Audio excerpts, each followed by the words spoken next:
பிஸ்மில்லாஹிர் ரஹ்மானிர் ரஹீம். அல்ஹம்துலில்லா. எல்லா புகழும் அல்லாஹ் ஒருவனுக்கே.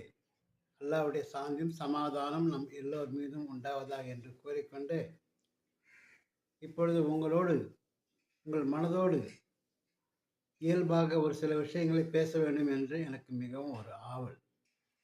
அதனால் இந்த ஒரு தொடரை ஆரம்பிக்கிறேன். முன்னுரையாகவே ஒரு சில விஷயங்களை இங்கே பதிவிடுகிறேன். இன்ஷா அல்லாஹ் போக போக இது பற்றி விளக்கமாக தெரிந்து கொள்ளலாம். இங்கே நாம் இயல்பாக பேச வேண்டும் என்பது எனக்கு ஒரு ஆசை. அதுவும் உங்கள் மனதோடு பேச வேண்டும் என்று எனக்கு மிகவும் ஒரு ஆவல். என்னவென்றால், எல்லோரும் அறிந்த உண்மைதான், ஒரு சிலர் அறியாமலும் இருக்கலாம். என்னவென்றால், பெருமானார் ஸல்லல்லாஹு அலைஹி வஸல்லம் அவர்களுக்கு ஒரு மிகப்பெரிய அற்புதமாக அல் குர்ஆன் கிடைத்திருக்கிறது என்று மிகவும் சந்தோஷப்பட்டார்கள். ஒவ்வொரு நபி அவர்களுக்கும் ஒவ்வொரு அற்புதம் நிகழ்ந்திருக்கிறது அவர்களுடைய வாழ்க்கையிலே. அதுபோல பெருமானார் ஸல்லல்லாஹு அலைஹி வஸல்லம் அவர்களுக்கு கிடைத்தது அரிய பொக்கிஷமான இந்த அற்புதம் அல் குர்ஆன். இந்த குர்ஆனை எட்டி பார்த்தவர்களுக்கு தெரியும் எவ்வளவு அற்புதங்கள் விஷயங்கள் கொட்டி கிடக்கின்றன என்று. எட்டி பார்க்காதவர்களுக்கு ஒன்றுமே தெரியாது. அவர்களையும் எட்டி பார்க்க வைக்க வேண்டும், என்னதான் இருக்கிறது என்பதை அவர்கள் அறிந்து கொள்ள வேண்டும் என்பதுதான் என் மனதில் உள்ள ஒரு ஆவல். அதற்காகத்தான் இந்த குர்ஆனை பற்றியும் பெருமானார் ஸல்லல்லாஹு அவர்களுடைய ஹதீஸ் பற்றியும் உங்களிடம் அதிகமாக பகிர்ந்து கொண்டு வருகிறேன். அந்த வகையிலே பெருமானார் ஸல்லல்லாஹு அலைஹி வஸல்லம் அவர்கள் சொந்தம் கொண்டாடிய இந்த அற்புதமான குர்ஆனை பற்றி சில வார்த்தைகள் இந்த மாதத்தில் தான் இறங்கியது. உங்களுக்கு நன்றாக தெரியும் எவ்வாறு அவர்களுக்கு இறங்கியது என்பதும் நன்றாக தெரியும். அந்த அளவு அதிலே குர்ஆன் இப்பொழுது கைக்கடக்கமாக நம் எல்லோர் கைகளிலும் இருக்கிறது. அதுபோலவே அதனுடைய ஒரு தர்ஜுமத்துல் குர்ஆனும் ஒவ்வொரு மொழிகளிலும் ஒவ்வொருவருக்கும் கிடைக்கும் வாய்ப்பு இருக்கிறது. அக்காலத்திலே இந்த தர்ஜுமத்துல் குர்ஆன் அவ்வாறு கிடைக்கவில்லை எவ்வளோ பெரியவர்களுக்கு. அவர்கள் அல்ஹம்துலில்லாஹி ரப்பில் ஆலமீன் என்பது கூட அறியாமல் சென்று விட்டார்கள். இன்று அப்படி அல்ல, எல்லோருக்கும் முழுமையாக தெரிந்திருக்க வாய்ப்பு இருக்கிறது. தெரிந்து கொள்ளும் ஆர்வம் மட்டும்தான் உங்களிடம் இருக்க வேண்டும். கண்டிப்பாக நீங்கள் எல்லோருமே தெரிந்து கொள்ளலாம். இங்கே இந்த குர்ஆனில் வசனங்களை பார்க்கும்பொழுது அல்லாஹ் இவ்வாறு கூறுவான், வலக்கத் யஸ்ஸர்னல் குர்ஆன லிஸ்ஸிக்ரி ஃபஹல் மின் முத்தக்கிர் என்று அல்லாஹ் கூறுவார். அதன் பொருள் என்னவென்றால், திட்டமாக நாம் இக்குர்ஆனை உங்களுக்கு எளிதாக இறக்கி வைத்திருக்கிறோம், இதிலிருந்து படிப்பினை பெறுவோர் உண்டா என்று அல்லாஹ் கேட்பார். அந்த படிப்பினை பெற வேண்டும் என்றால் பொருள் அறிய வேண்டும். அதுதான் மிக மிக முக்கியம். பொருள் அறியாமல் நாம் எந்த ஒரு படிப்பினையும் பெற முடியாது. இந்த அரிய பொக்கிஷமான பெருமானார் ஸல்லல்லாஹு அலைஹி வஸல்லம் இந்த அல் குர்ஆனை அழகிய முறையில் நமக்கு விளக்கம் கூறி சென்றிருக்கிறார்கள். அதில் எண்ணற்ற விஷயங்கள் இருந்த போதிலும் அதில் மிக மிக முக்கியமான விஷயங்களாக நான் கருதுவகைகளை உங்களிடம் அவ்வப்பொழுது எடுத்து கோரிக்கொண்டுதான் வருகிறேன். அந்த வகையிலே எனது பழைய வீடியோக்களிலும் நீங்கள் சென்று பார்த்தாலும் சரி, எவ்வளோ வசனங்களை அதனுடைய பொருளுடன் உங்களுக்கு பகிர்ந்திருக்கிறேன்.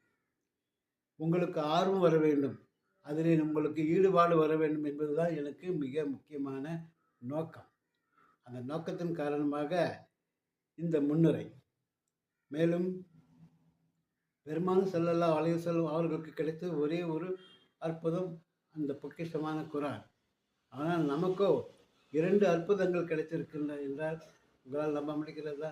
நம்பத்தான் வேண்டும். எப்படி என்றால், அல் குர்ஆன் அவர்களுக்கு கிடைத்தது, நமக்கு பெருமானார் ஸல்லல்லாஹு அலைஹி வஸல்லம் அவர்கள் நமக்கு இந்த உலகத்திலே கிடைத்தார்கள். மிகப்பெரும் பொக்கிஷம் அல்லவா? அவர்கள் சுன்னத்தான முறையில் செய்து காட்டிய எவ்வளோ விஷயங்களை நாம் என்ன செய்திருக்கிறோம், தெரிந்து கொண்டு அதன்படி நாம் கடைபிடித்து வருகிறோம். அதை கடைபிடிக்க வேண்டியது அவசியம் என்பதை அறிந்தவர்கள் நிச்சயம் கடைபிடிப்பார்கள். அதை உதாசீனப்படுத்துபவர்களும் உண்டு, அலட்சியப்படுத்துபவர்களும் உண்டு. இன்னும் சொல்லப்போனால் இந்த குரான் இருக்கிறது, இதையே எவ்வளவு பேர் அலட்சியப்படுத்துபவர்கள் உண்டு. அல்லாஹ் குரானில் இவ்வாறு கூறுவார், இந்த வல்லதீன கஸபு பி ஆயாத்தினா சனஸ்தத்ரிஜுஹும் மின் ஹைஸு லா யஅலமூன் என்று கூறுவார். இது ஒரு எச்சரிக்கையான வசனம். எவர்கள் எனது வசனத்தை பொய்ப்பிக்கிறார்களோ அல்லது நடைமுறைப்படுத்தாமல் பொய்ப்பிக்கிறார்களோ அவர்களை அறியாத வண்ணம் அவர்களை அழிவின்பால் நாம் சாட்டி விடுவோம் என்று கூறுகிறார். அல்லாஹ்வுக்கு இதெல்லாம் மிகவும் எளிது. அதுபோக பல அத்தத்தகீசு ஆயாத்தில்லாஹி ஹுஸ்வா என்றும் அல்லாஹ் கூறுவார். நீங்கள் இதில் கூறப்பட்ட வசனங்களை என்னவாக எடுத்துக்கொள்ளாதீர்கள் என்றால், தத்தகீசு ஆயாத்தில்லாஹி ஹுஸ்வா, பரிகாசமாக எடுத்துக்கொள்ளாதீர்கள் என்று அல்லாஹ் கூறுகிறார். நாம் அவ்வாறு பரிகாசமாக கொள்வதில்லை. ஆனால் நமக்கு நாமே தெரியாமல் அதை பரிகாசமாக எடுத்துக்கொள்வோம். இது எல்லாமே என்ன மிக முக்கியமான வசனங்களா என்று அலட்சியப்படுத்துகிறோமே, அதுதான் அவ்வாறு பரிகாசம் செய்யக்கூடாது. ஏனென்றால் உயர்ந்த உண்மைகள் என்று கூறுகிறோமே, அவைகள் எல்லாம் உள்ளடக்கியதான் இந்த அற்புதம். இந்த அற்புதத்தை நமக்கு கொடுத்தவர் பெருமான் ஸல்லல்லாஹு அலைஹி வஸல்லம் அவர்கள் நமக்கு கிடைத்த இரண்டாவது அற்புதம். இந்த இரண்டு அற்புதங்களையும் நாம் வைத்துக் கொண்டிருக்கும் போது நாம் எந்தவித வழிகேட்டிலும் செல்லவே முடியாது என்பது நிச்சயம். அப்படித்தான் கூறிவிட்டு சென்றார் பெருமான் ஸல்லல்லாஹு அலைஹி வஸல்லம் அவர்கள்.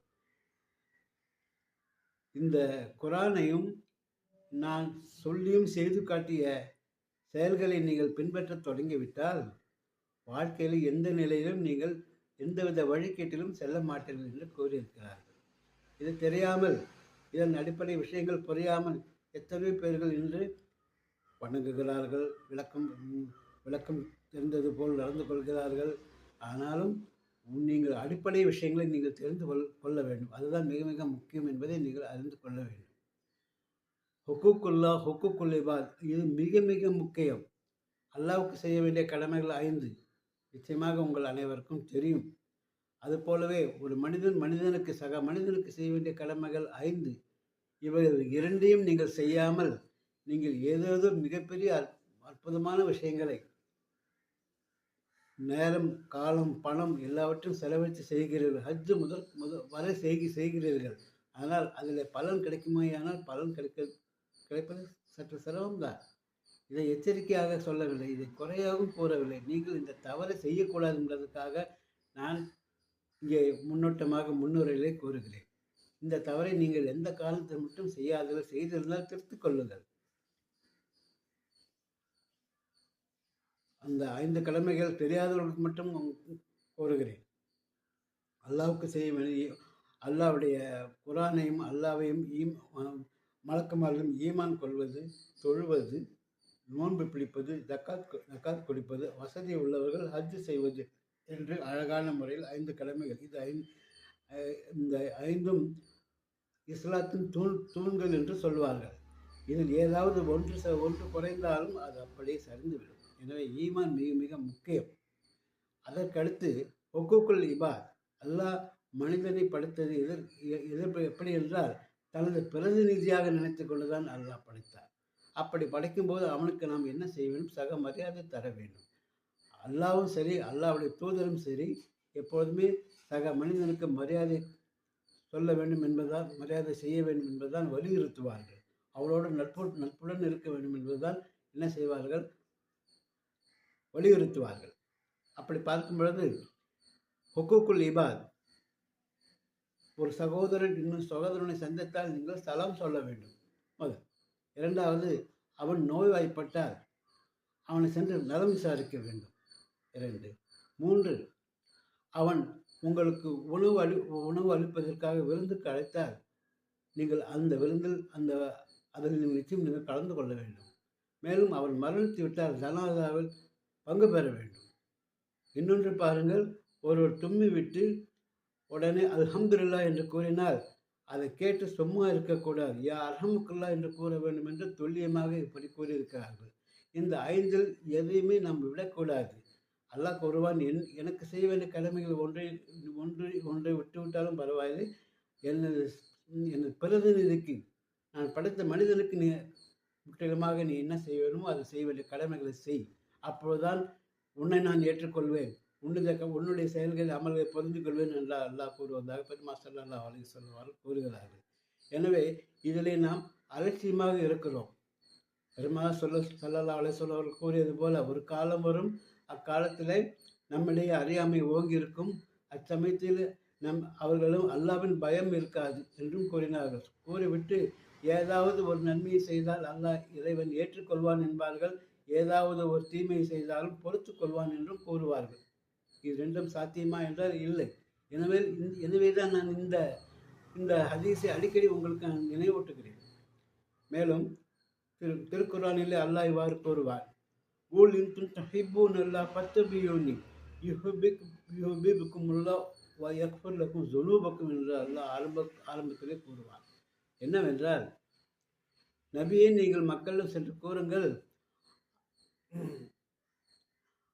அல்லாஹ் உங்களை விரும்ப வேண்டும் என்றால் என்னை பின்தொடருங்கள். அதாவது பெருமாள் ஸல்லல்லாஹு அலைஹி வஸல்லம் சுன்னத்தான வழிமுறைகளை பின்தொடருங்கள். அவ்வாறு நீங்கள் பின்தொடர்ந்தால், பின்பற்றினால், அதை நீங்கள் வாழ்க்கையிலே நடைமுறைப்படுத்தினால் அல்லாஹ் உங்களை விரும்புவான், அடுத்து உங்களுடைய பாவங்களை மன்னிப்பான் என்பதாக அல்லாஹ் குர்ஆனிலே கூறுகிறார். இப்படிப்பட்ட அற்புதமான விளக்கங்கள் எங்கே நீங்கள் பெற முடியும்? அல்லாஹ் நமக்கு இந்த அற்புதத்தை அளிக்கவில்லை என்றால் இந்த உயர்ந்த விஷயங்கள் நமக்கு தெரிய போவதில்லை. அதே போல பெருமாள் ஸல்லல்லாஹு அலைஹி வஸல்லம் அவர்களுக்கு நமக்கு அருளவில்லை என்றால் நாமும் சுன்னத்தான வழிமுறைகளை தெரிந்து கொள்ளப் போவதில்லை. இருவரும் நமக்கு மிக முக்கியமானவர்கள் என்பது இப்போது விளங்குகிறதா? எனவேதான் இவர்கள் இருவரை பற்றியும் என்னென்ன கூறியிருக்கிறார்கள், என்னென்ன நான் தெரிந்து வைத்திருக்கிறேனோ, என்னென்ன மனதில் இருக்கிறதோ அதையெல்லாம் உங்களிடம் பகிர்ந்து கொள்ள வேண்டும் என்பதுதான் எனது ஆசை. எனவே மனதோடு சற்று பேசுவோம். இன்னும் வரும் காலங்களில் இன்னும் சற்று அதிகமாகவே பேசுவோம். இதை ஒரு முன்னுரையாக எடுத்துக்கொண்டு உங்களுக்கு முன்னோட்டமாக இதை பதிவிடுகிறேன். தயவுசெய்து எல்லோரும் கேட்பது மட்டுமல்ல, சிந்தித்து பாருங்கள். இங்கே மனதோடு நான் உங்களுடன் பேச விரும்புவது ஏன் என்றால், பெருமாள் ஸல்லல்லாஹு அலைஹி வஸல்லம் அவருடைய பொன்மொழிகள் ஒன்று, உங்களுடைய உள்ளம் சீர்திருந்து விட்டால் உங்கள் உடலில் மற்ற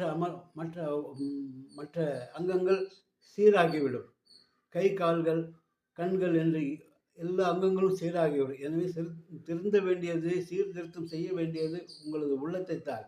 உள்ளத்திலே நீங்கள் இதை புகுத்திவிட்டால் அதன் பின் ஒன்றாக எல்லா வகையிலும் நீங்கள் ஈடேற்றம் பெற்று விடுவீர்கள் என்று பெருமாள் ஸல்லல்லாஹு அலைஹி வஸல்லம் அவர்கள் கூறுகிறார். எனவே தான் நான் உள்ளத்திலே இதை உள்ளே அனுப்ப முயற்சி செய்கிறேன். எனவே தயவுசெய்து சற்று சிந்தித்து இந்த குர்ஆன் இறங்கிய மாதத்திலே இந்த அற்புதமான குர்ஆனையும் கண்டிப்பாக ஓதுங்கள்.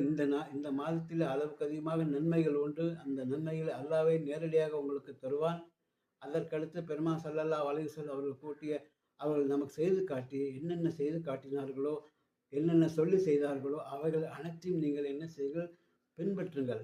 இதனால் நீங்கள் அல்லாஹ்வுக்கு ஓப்பானவனாக ஆகுவதுடன் அல்லாஹ் நம் எல்லோரையும் மன்னித்து விடுவான்.